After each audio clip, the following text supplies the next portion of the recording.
Sí, agradezco la posibilidad de decirle al conjunto del país que los decretos de urgencia quieren consolidar lo que se ha venido haciendo en la última década en el Perú, y en particular lo que se hizo durante el gobierno de Alejandro Toledo y el señor Pedro Pablo Kuczynski. Yo hice unas denuncias sobre cómo se quería entregar los puertos públicos, cómo Kuczynski quería entregar el gas de camisea y cómo el gobierno de Toledo estaba violentando las normas para poder hacerlo.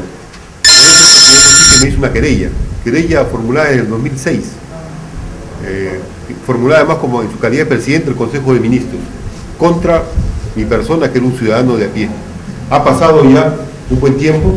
y tengo que decirles que la Corte Suprema acaba de dar una sentencia definitiva el día, en diciembre me la han comunicado, pero es de octubre del año pasado, por la cual la Corte Suprema, de sentencia definitiva, me da la razón, me absuelve, dice que yo no he hecho ninguna difamación y que más bien los temas que he tratado son temas públicos, sobre los cuales los peruanos tenemos derechos de opinión. Y como tenemos derechos de opinión, es que sobre esos temas públicos yo voy a enjuiciar a Pedro Pablo Kuczynski y voy a enjuiciar a todos los responsables que tienen que ver con los actos que justamente hemos venido denunciando. Y por eso es que los decretos de urgencia están vinculados al tema. Quiero tocar un caso, el caso del gas de camisea. El gas de camisea fue descubierto y el gobierno de Toledo permitió, propugnó, incentivó que un lobista impenitente, un lobista consuetudinario como el señor Kuczynski, sea quien se haga cargo de hacer un gran faenón, un gran negociado. El gas de camisea la Shell lo devuelve y el Estado convoca para que se haga una explotación del lote 88. Luego, cuando ya está empezando, viene Kuczynski al gobierno y la Shell devuelve el gas del lote 56, que tenía ya 2 trillones de pies cúbicos comprobados, que valían 20.000 millones de dólares.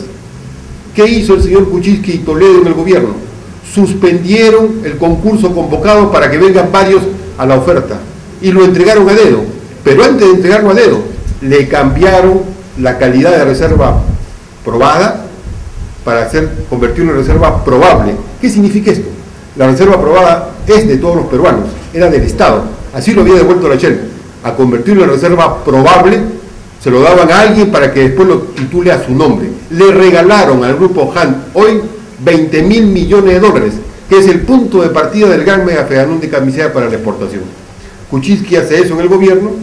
con decretos supremos que firma Alejandro Toledo, y una vez que está ya encaminado la inversión del Estado y de todos los peruanos para la infraestructura del gas de camisea, Kuczynski sale del gobierno y con su empresa lobista First Capital y Westfield Capital lo que hacen es diversas negociaciones de inversión y de financiamiento para que Techín haga la construcción, salga el ducto, llega el ducto a Lima, Kuczynski regresa al gobierno, y cuando regresa al gobierno Kuczynski, ya como presidente del Consejo de Ministros, lo que hace el señor Toledo y Kuczynski es organizar de tal forma que el lote 56 en ese momento ya se adjudica a dedo a Han Oil, a quien Kuczynski le había asesorado y organizado la estrategia para la exportación. Luego hacen que el lote 88 se firme un decreto supremo para que el 50% de ese lote se destine como una hipoteca a la exportación. Sobre esa base, Kuczynski es que organiza un convenio supuestamente privado para la exportación con Perú LNG y le dan todas las facilidades tributarias. ¿Qué significó esto? Que 20.000 millones de dólares fueron utilizados por el grupo para organizar lo que Kuczynski y Toledo en ese momento establecieron en el Perú y hasta ahora está vigente. Esto es un monopolio extraterritorial. Desde la época de la introducción al petróleo en el siglo XX, no ha habido en el Perú una empresa que tenga estas facultades de soberanía sobre un recurso. En síntesis, cuando el Estado peruano actual le pide a la empresa que exporta el gas que le dé la factura de exportación, el Estado no la tiene. El Estado no sabe a qué precio se exporta, no sabe a quién se exporta, quién exporta, porque una vez que ha salido a la superficie es de propiedad absoluta del monopolio exportador, que tiene una condición de soberanía territorial sobre el control del gas. O sea, se le ha cedido la soberanía del Perú a un monopolio que lo saca el gas, lo transporta, lo procesa, lo factura, lo exporta a quien quiere, y en todo ese proceso el Perú no tiene ninguna posibilidad de control ni de intervención. Esa dinámica de darle un gas baratísimo, vendérselo a precio ínfimo para venderlo al mercado mundial y quedarse con toda la ganancia, que significa que en menos de 6 años, los 3.000 millones de dólares aproximadamente que invirtió, ya recuperó como utilidad de 6.000 millones, o sea, ya recuperó la inversión y el doble, ya tiene una ganancia extraordinaria. Y los peruanos no tenemos gas, tenemos el GLP más caro de América Latina, ya se empezó a racionar el gas para las empresas mineras del sur y del norte, y dentro de poco se anuncia que va a haber la posibilidad de un colapso energético a comienzo del próximo gobierno, porque el ducto de Camisea está copado por la exportación. Esa organización de un monopolio extraterritorial en el gas fue producto de las normas, de decretos supremos y de la manera de gestionar el gobierno entre el señor Kuczynski y el señor Toledo. Y en el caso de Kuczynski, con todas las complicaciones de una acción lobista ya consuetudinaria y constante en su responsabilidad. Por eso es que ahora, cuando se plantea la derogatoria de los decretos de urgencia, hay que señalar claramente que lo que se requiere es recuperar el Estado de Derecho, lo que se requiere es recuperar la soberanía del país sobre nuestros recursos. Y uno de los temas fundamentales en los decretos de urgencia es tratar, en lo que da el gobierno actual, tratar de consolidar ese monopolio extraterritorial en el manejo del gas. Por eso es que los decretos de urgencia en su conjunto tienen que ser derogados.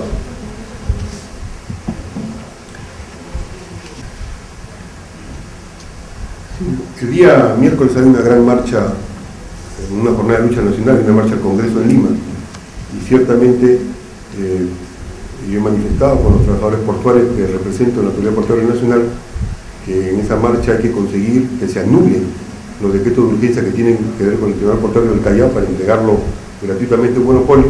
pero también que se respete la ley de protección del patrimonio de las empresas azucareras y que también se anule todo el resto de decretos de urgencia. Pero en el caso del señor Kuczynski, al haberle ganado en la Corte Suprema, lo que yo he conseguido es restituirnos a todos los peruanos la condición jurídica de que podemos opinar sin ser perseguidos, y que los lobistas impenitentes como Kuczynski ya tienen la posibilidad de ser enfrentados claramente sin la posibilidad de que recurran a la coacción o al chantaje. Y por eso es que en mi caso yo no voy a hacer una reclamación dineraria, lo que voy a hacer es una acción judicial para enjuiciarlo justamente por ser el capitoste, la cabeza, el lobista impenitente principal de constituir en el Perú un monopolio extraterritorial que domine el gas, que nos ha expropiado el gas a los peruanos y que nos está quitando la reserva estratégica energética a la nación. Y que caigan todos los que tengan que caer. Entre ellos hay una denuncia que está contenida en este libro del actual Ministerio de Energía y Minas contra el señor Toledo, contra los responsables de su gobierno, y están las acciones de Contraloría que señalan cómo está haciendo una defraudación al fisco por los contratos del gas. Es el momento entonces de pasar a denunciar a Kuczynski como justamente la cabeza de toda esa ilegalidad que todavía está afectando a los peruanos y que quiere consolidarse con los actuales decretos de urgencia dados por Alan García. ¿Alguna pregunta? Señora Huertas, ¿cuáles son los riesgos de mantenerse estos decretos de urgencia?